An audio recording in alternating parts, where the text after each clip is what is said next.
6 in game 1. Rockets came out strong and they finished weak. That is literally the worst recipe ever for a basketball game. Despite 41 points out of James Harden, 23 points out of Chris Paul, it just wasn't enough. Houston now loses the home court advantage they worked 7 months for. Chris Carter, how concerned should the Rockets be that Harden's 41 just weren't enough? I mean, how much more could he do? I would be concerned because I didn't like the style. I didn't like him being isolated, being ball dominant. I thought when they moved the ball during the season, that's what made him special. There were times during games where they would do what they did last night. Now, Golden State, I believe that's not a way they can defeat them because the matchups they have, they're so athletic and they're so good defensively. So, yes, he had 41, but what did the rest of the players have?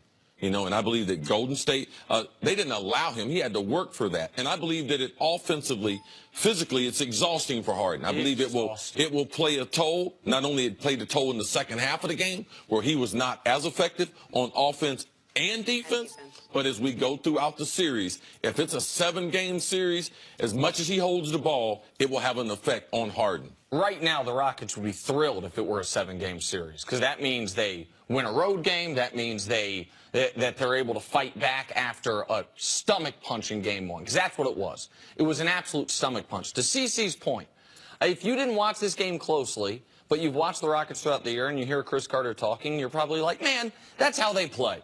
They run isolation ball. They lead the NBA in isolation ball. And that's true. But the way they played last night was that on steroids. The Rockets, throughout the year, had 22 isolation plays a game. That led the NBA. Last night, they had 45. The most of any team in any game in at least 5 years. That according to Second Spectrum. You can't beat the Warriors that way. They tried. In the first half, they held them close, but your point about the fatigue and your point about how it stagnates and allows runouts if you turn the ball over is 100% accurate. I know they're the most isolation-heavy team in the league. That's how they got to 65 wins. But they didn't get to 65. They got to 65 wins with the team averaging 22 isolation plays a game, not with James Harden himself having 23 as he did last night. If you take a step back, do the Rockets remind you at all of the Toronto Raptors? I mean, a team that comes in as the top seed, that has more of the momentum, playing against the more popular team coming in that has like the bulk of the superstars, being at home.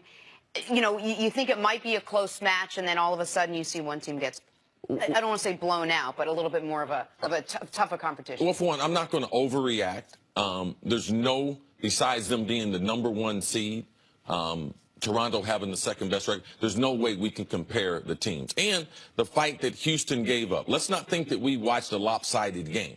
All right? At halftime, the game was tied. All right? We know, and Nick has pointed out, the most dangerous minutes in basketball is the first 3 to 5 minutes of the third quarter of Golden State. And we saw, I think they scored 63 points in the second half. But this was not a blowout. And Houston is far more talented than Toronto will ever be. So I believe this will be a good series. Golden State is the world champ. All right? Toronto got swept by the Cleveland Cavs. A team coming off an awful series where they didn't have any contribution of other players besides LeBron James outside of game number 7. So let's not lose focus of who Houston is compared to who Toronto really is. But there are some enormous flashing red lights warning signs for Houston. One, this is the fewest points Steph Curry's ever scored in a conference finals game, and you lose the game by 13 points. Your star, James Harden, as he had in, this is amazing, every game 1 of these playoffs, he's had at least 40 points. Harden was spectacular, and you lose by 13 points. You start the game off the way you would have hoped. The crowd was in their seats. I'll give them credit. They were loud. They were locked in. Start the game off with a little push, 12-4. And you lose by 13 points. They did what I thought they waited till the second half to do it. In the second half, they hunted down Steph Curry. They were putting Steph Curry into pick and rolls on every play. He had 5 fouls in the second half, and they lost by 13 points. Listen, I picked the Rockets in 7, right? And I don't believe in changing predictions after one game unless there's a devastating injury, and there wasn't.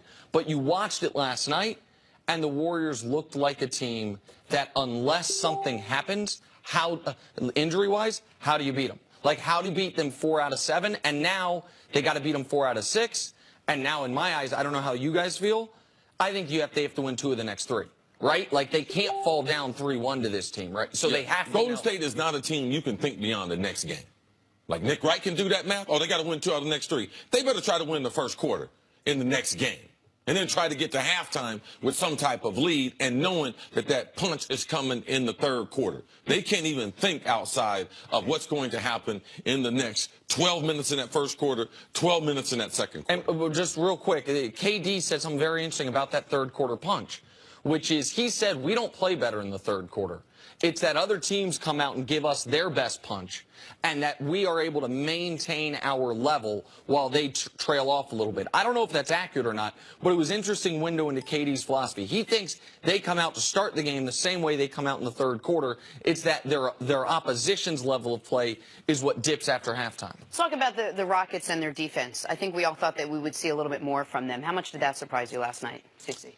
It didn't surprise me based on KD. Ain't no defense for him. I mean, a 7-footer shooting jump shots, you can dribble. There ain't nothing they can do about that. KD was the difference in this game. If KD wasn't in this game or he didn't play spectacular, we wouldn't be talking about Houston's defense. Their defense played adequate enough. Clay, how many shots they forced Clay to? 15 3-pointers to be able to get those 28 points. The defense they played against Clay, there's nothing wrong with their defense, but there's no defense for Kevin Durant. I agree with C that there's no defense for Kevin Durant, and I actually think in its totality, particularly when you saw what they did to Steph Curry, the Rockets' defense as a whole was pretty good. I know they allowed 119, and I know KD had 37. KD's shots were somewhat unguardable.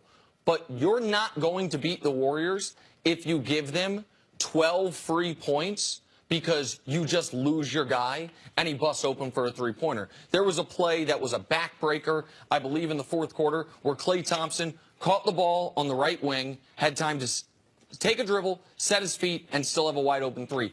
Early in the game, there were a couple wide-open layups because James Harden fell asleep. You have to be locked in for 48 minutes defensively. So you can play pretty good defense against this team for 44 minutes, and those 4 minutes, a minute here, a minute there, can kill you. Their biggest problem with Houston, how they play offense is if they go isolation and Harden goes to the hoop, they are really doing one of the cardinal sins in basketball because their point guard is up under the rim. Now, he's got 90 to 94 feet to be able to get back. Every defense that's ever been created defensively from a basketball standpoint has the point guard back immediately first. So you talk about, man, what else is hurting their defense? Fast break points. So even if they score or Harden's in the paint with a lob, they are still susceptible to the fast break on the other end. And Golden State did that to them, also beat them in fast break points, 18-3. If that continues, it's hard to play good defense when you're giving up that type of edge in fast break points. And Rockets head coach Mike D'Antoni chalked up last night's loss to mental errors that he said his bad defense, poor shooting, bad timing on the ball. So all three things that they have to work on. All right, coming up, could Deshaun Watson already be the second best quarterback in the